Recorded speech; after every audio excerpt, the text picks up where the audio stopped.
弟兄姊妹，上次咧我哋講到關於心靈誠實嘅敬拜，當中話我哋心靈係講緊以聖靈，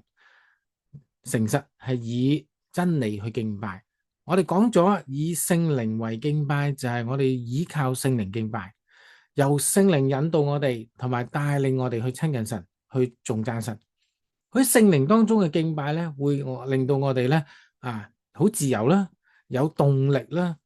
去被引導咧，咁樣去進入敬拜，就好似火車咧有燃料嘅時候咧，可以發動啦，可以咧去有能力咁樣去敬拜。但係你有力量唔代表咧，你可以憑空想象咁樣去敬拜神嘅。唔係叫你咧，你想點敬拜神就得，你用咩方法敬拜神都可以嘅，唔係嘅。要記住，我哋敬拜咧係要向住我哋嘅對象，就係我哋嘅父神作出敬拜。我哋嘅敬拜係去認識佢，同埋同佢建立關係。我哋嘅父上帝會有啲地方唔喜悅我哋用咁嘅形式敬拜佢。所以如果我哋用一啲唔合乎父神嘅心意，唔係佢中意嘅方式敬拜佢咧，其實呢個都可以算為一個失敗嘅敬拜或者咧喺嗰個嘅關係裏面咧係冇益嘅。作舉個例啊，如果你嘅女朋友係唔中意收花嘅，並且佢係有花粉症嘅，所以咧對花有敏感嘅時候，但係你佢係覺得咧送花俾女仔咧係一件應該要做嘅事情，你就不斷送花俾佢喎。其實咧你呢個做法係唔能夠討佢喜悅嘅，更加咧唔能夠得着佢嘅歡心，反而佢會覺得你唔細心啦，唔在乎佢啦，冇留意到佢啦。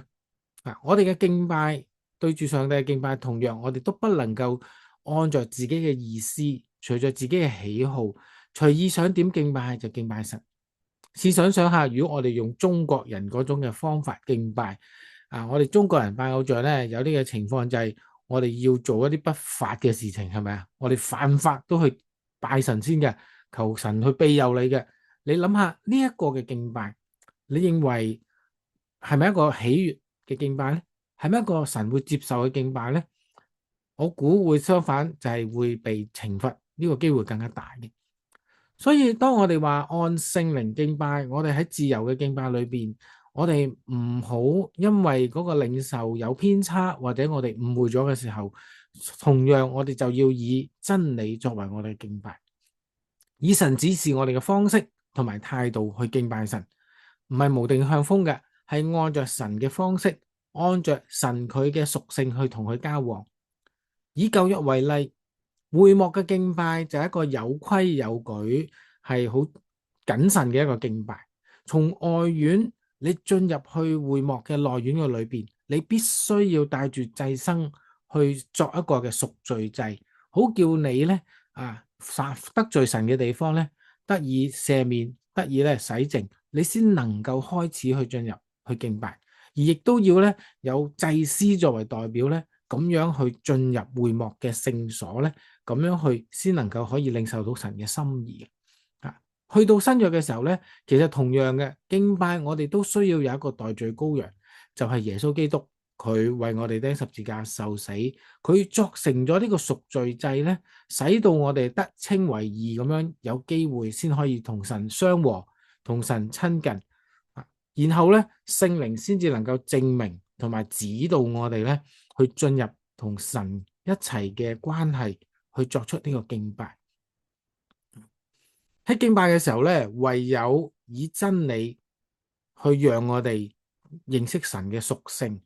就好似喺我哋嘅崇拜裏邊，我哋講道讀經嘅時候，神係讓我哋去認識佢，認識佢嘅聖潔啦，認識佢嘅慈愛啦，認識佢做事嘅法則啦，好叫我哋按着神佢嗰個屬性去敬拜佢，更加咧讓我哋去效法上帝嘅樣式成為聖潔，合乎主用。越敬拜神嘅人咧，就會越親近佢，更加越知道神嘅心意，佢就會好願意學習同埋更新佢嘅生命咧，改變得更加似上帝，有神嘅性情，有神嘅屬性。所以敬拜神咧係一個進入成聖過程嘅階段，叫我哋咧一路嘅去改變。所以咧真理能夠帶俾我哋咧呢個嘅敬拜咧係十分重要嘅。並且咧，我哋要按着耶穌基督嘅吩咐，就係以聖靈同埋真理兩者一齊咁樣敬拜，先係重要嘅。如果單以真理嘅敬拜咧，同樣都好似單以聖靈去敬拜一樣咧，都會有所虧欠啊！我哋會單以聖靈嘅範圍敬拜嘅時候咧，我哋會可能會變得刻板咧、無力啦，因為靠人嘅力量係有限嘅，無法完全咧去到神嘅面前啊！所以咧，有真理亦都要加埋聖靈俾我哋嘅幫助同能力，先至能夠嚟到神嘅面前。就真係好似耶穌所講，要以聖靈和真理一齊敬拜，二者缺一不可移。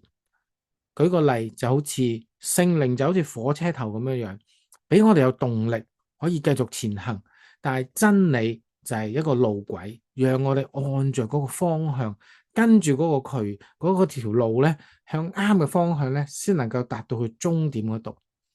另一個例子就係近排咧有一個嘅音樂唱歌嘅遊戲節目，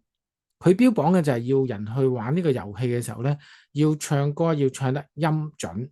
同埋唱歌嘅時候節拍係準確啊，唱唔啱拍子咧就慘啦，嗰首歌就冇咗個節奏啦，冇咗個韻律啦，就唔好聽嘅。但係如果你唱唔啱個準確嘅音咧，你又會發覺咧你會咧唱得大聲都好啦，都會唔好聽，走晒音，耳仔都痛啊聽到。所以弟兄姊妹，讓我哋以真理同聖靈一齊敬拜，就好似我哋唱歌一樣，要唱啱拍子，唱啱音，咁樣去先成為一個悅意嘅敬拜，獻俾我哋嘅上帝。